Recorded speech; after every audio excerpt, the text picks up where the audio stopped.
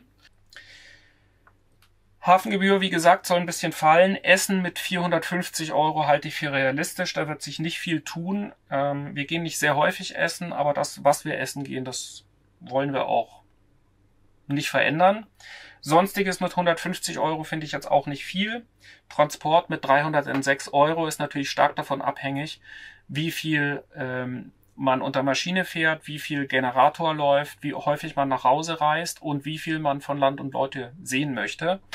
Ich glaube, der Schnitt mit 306 Euro ist nicht zu hoch gegriffen. Ich glaube, das ist okay. Ich freue mich auf deine Kommentare und Anregungen, was dir noch dazu auffällt. Ich hatte euch erzählt, dass wir unter anderem wieder neue Geräte bestellt haben, die eingebaut werden wollen, und wir wollen auch endlich los. Deswegen wird unser Fokus die nächsten Wochen, die nächsten 2 Wochen mindestens darauf liegen, dass wir fertig werden und die Sachen eingebaut bekommen, und deswegen wird es in der Zeit voraussichtlich auch keine Videos geben. Wenn du jetzt nicht verpassen willst, wenn es wieder weitergeht, dann ist deine Zeit gekommen, den Kanal zu abonnieren. Also, Kanal abonnieren, draufdrücken, Daumen geben und Share, Like und Comment. Besuch auf Instagram und Facebook. Und ja, wenn du sehen willst, was außerhalb der Zahlen wirklich passiert ist, da geht's zur Playlist von Anfang an auf unserer langen Reise. Schau dir das gerne an. Wir freuen uns, wenn du das nächste Mal wieder dabei bist. Also schalte wieder ein und bis zum nächsten Mal.